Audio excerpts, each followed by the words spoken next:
ফের থ্রেড কালচারের রাজনীতির অভিযোগ। থ্রেড কালচারের বিরুদ্ধে প্রতিবাদী হওয়াতে দুর্গাপুর গভর্নমেন্ট কলেজের প্রিন্সিপালকে বদলির চক্রান্তের অভিযোগ। এবার খোদ শাসক দলের ছাত্র সংগঠন তৃণমূল ছাত্র পরিষদ কর্মী সমর্থকরা প্রিন্সিপালের বদলির সিদ্ধান্তের প্রতিবাদে কলেজ গেটের সামনে তুমুল বিক্ষোভ শুরু করলেন। আন্দোলনকে কটাক্ষ বিজেপির। ফের থ্রেড কালচারের রাজনীতির অভিযোগ। এবার ছাত্রছাত্রীদের পাশে দাঁড়িয়ে এই ধরনের ঘটনার প্রতিবাদ হওয়াতে কলেজ প্রিন্সিপালকে বদলির চক্রান্তের অভিযোগ। প্রতিবাদে দুর্গাপুর গভর্নমেন্ট কলেজের মূল গেটের সামনে বিক্ষোভে বসল তৃণমূল ছাত্র পরিষদ। কলেজ ছাত্রছাত্রীদের একাংশের অভিযোগ, দীর্ঘ 6 মাস ধরে সরকারি এই কলেজে এক শ্রেণীর অধ্যাপক যারা অনিয়মিত ক্লাস করাতেন, প্রতিবাদ করাতে তাদের কপালে জুটেছিল শাসানি। কলেজ প্রিন্সিপাল দেবনাথ পালিতকে এই কথা জানানোর পর তিনি অধ্যাপকদের সাথে আলোচনা করে প্রতিবাদ জানান। ব্যাস, এতেই চক্রান্তের প্রভাব খাটিয়ে দুর্গাপুর গভর্নমেন্ট কলেজের প্রিন্সিপাল দেবনাথ পালিতকে বদলির দাবি করছেন কলেজের এক শ্রেণীর অধ্যাপক। কোনোভাবেই বদলির নির্দেশ মানা হবে না, প্রতিবাদ জানিয়ে কলেজ গেটের বাইরে আন্দোলনে বসলো তৃণমূল ছাত্র পরিষদের কর্মী সমর্থকেরা। তৃণমূল ছাত্র পরিষদের নেতা শুভজ্যোতি মজুমদারের অভিযোগ, তৃণমূল প্রভাবিত অধ্যাপক ইউনিয়নের নেতাদের একাংশে বিরোধী দল ছেড়ে তৃণমূলে এসে মাতব্বরি করছে, আর যারা এর জন্য সরকারের ভাবমূর্তি নষ্ট হচ্ছে। যতক্ষণ না এই প্রিন্সিপালের বদলির সিদ্ধান্ত প্রত্যাহার হচ্ছে ততদিন এই আন্দোলন চলবে বলে হুঁশিয়ারি তৃণমূল ছাত্র পরিষদের কর্মীদের। আন্দোলনকে কটাক্ষ করছে জেলা বিজেপি নেতৃত্ব।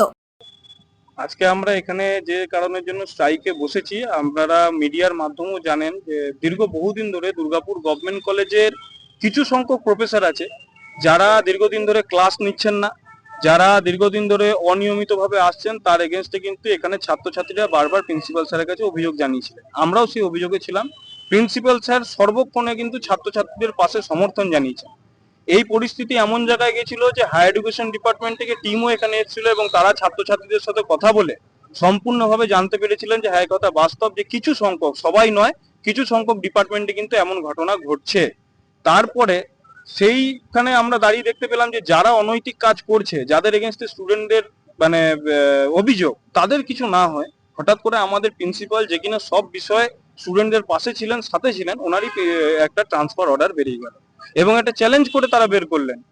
আপনারা কি প্রিন্সিপালের ট্রান্সফার অর্ডারের জন্য মানে শুধু ট্রান্সফার অর্ডার নয়, দেখুন এইখানে সরকার বিরোধী মানসিকতার কিছু মানুষ আছে যারা নিজেদেরকে সরকারের পক্ষের লোক বলে সামনে রাখছেন এবং শিক্ষক যে তৃণমূল সংগঠন আছেন তার মাথা, মানে আমাদের কলেজের যে শিক্ষক তৃণমূল সংগঠন আছে তার মাথা হিসেবে নিজেদেরকে পরিচয় দেয়।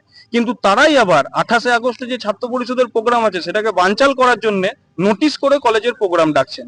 তাহলে তারা কি করে এই দলের মাথা হিসেবে এখানে থাকতে পারেন? আর তারাই চক্রান্ত করে পড়ে। আমরা সম্পূর্ণ প্রমাণ তথ্য সব দিয়ে জানাতে পারি যে তারা কিন্তু সম্পূর্ণ আমাদের দল এবং সরকার বিরোধী। আপনারা জানেন আগের দিন 28শে আগস্ট মমতা বন্দ্যোপাধ্যায় মঞ্চে দাঁড়িয়ে একটা লাইন বলেছিলেন, যেখানে উনি উল্লেখ করেছেন যে আমরা তৃণমূল কংগ্রেস, আমাদেরকে সবার সাথে লড়াই করতে হবে। গোষ্ঠীদ্বন্দ্ব নয়, এরা তৃণমূল নয়, এরা তৃণমূলের জার্সি পরে এখন বর্তমানে যারা তরমুজ সেজেছে, এক কথায় বলতে পারেন এরা তারা। তাই দাঁড়াচ্ছে যে তারা তো তৃণমূলের দিচ্ছে, তৃণমূলের না, আমি আবারও বললাম ওনাদের তৃণমূল দলে কোনো অস্তিত্ব নেই, কিন্তু ওনারা চারিদিকে একটা জিনিস খাটিয়ে রাখছেন যে তৃণমূলের যে শিক্ষক সংগঠন আছে তার মাথা হিসেবে নিজেদেরকে পরিচিতি দিচ্ছেন। কিন্তু আমাদের তো তাদের নিয়ে কোনো প্রয়োজন নেই। কিন্তু তারা স্টুডেন্টদের কাছে, স্টুডেন্টরা যেটা পায়, তারা তো এখানে পড়তে আসে, তারা ক্লাস পাচ্ছে না। তারা ক্লাস না পেয়ে যেখানে অভিযোগ করছে, সেখানে প্রিন্সিপাল যদি তাদের সমর্থন করছেন, প্রথমে তাদের হ্যাকেল করা হচ্ছে, তারপর অভিযোগের পর মিথ্যা অভিযোগ দিয়ে দিয়ে আজকে এমন পর্যায়ে এনে দেওয়া হচ্ছে যেখানে যার জন্য ইনফ্রাস্ট্রাকচারাল ডেভেলপমেন্ট হচ্ছে, গভর্নমেন্ট এগোচ্ছে। সেন্ট্রাল গভর্নমেন্টের ডিবিটি স্টার কলেজ স্কিমে যেখানে ভারতবর্ষের 4টে কলেজের মধ্যে একটা আমরা হচ্ছি, তাকে এখান থেকে সরানোর ব্যবস্থা করছেন তারা। দলের উচ্চ নেতৃত্ব কি বলছে? দলের উচ্চ নেতৃত্বের কাছে আমরা লিখিতভাবে জানিয়েছি। আমরা আশাবাদী এবং আমাদের সম্পূর্ণ ভরসা ওনাদের কাছেই আছে। কিন্তু আজকে আমাদের কাছে আর কোনো রাস্তা নেই, কারণ এইভাবে যদি যারা সরকারের বিরোধিতা করছে, যারা দলের বিরোধিতা করছে, যারা সংগঠনগুলোকে নষ্ট করার চেষ্টা করছে, তারা যদি এমন ঘটনা ঘটায়, তাহলে আমাদেরকে রাস্তায় নামতে হবে। কতদিন আন্দোলন চালাবে? আমরা এখন যতদিন না এই ঘটনাটা নিয়ে একটা সুরাহা হচ্ছে, আমরা প্রত্যেকদিন এইখান থেকে আমাদের নেত্রী মমতা বন্দ্যোপাধ্যায়ের কাছে, আমাদের নেতা অভিষেক বন্দ্যোপাধ্যায়ের কাছে আমরা একটি করে চিঠি প্রত্যেকদিন পাঠাবো। যতদিন কলেজ খোলা থাকবে, এখন যতদিন না আমরা কোনো একটি সদুত্তর পাচ্ছি এই ঘটনা নিয়ে, ততদিন আমরা আমাদের এই স্ট্রাইক এখন চালাবো দিনের পর দিন। কলেজে যেতে কোনো হ্যাম্পার হবে না, এখান থেকেই স্টুডেন্টরা ক্লাসে যাচ্ছে, এক্সামে যাচ্ছে, প্রোগ্রাম অ্যাটেন্ড করছে এবং এইভাবেই আমাদের এই কর্মসূচি চলবে এখন। আপনার নাম? তৃণমূল ছাত্র পরিষদ যদি উদ্যোগদের বিরুদ্ধে আন্দোলন করেন, তাহলে প্রথম ওনাদেরকে জানতে হবে ওয়েব কুপার নেতাদের কাছ থেকে যে তারা পারমিশন নিয়ে করছেন কি করছেন না।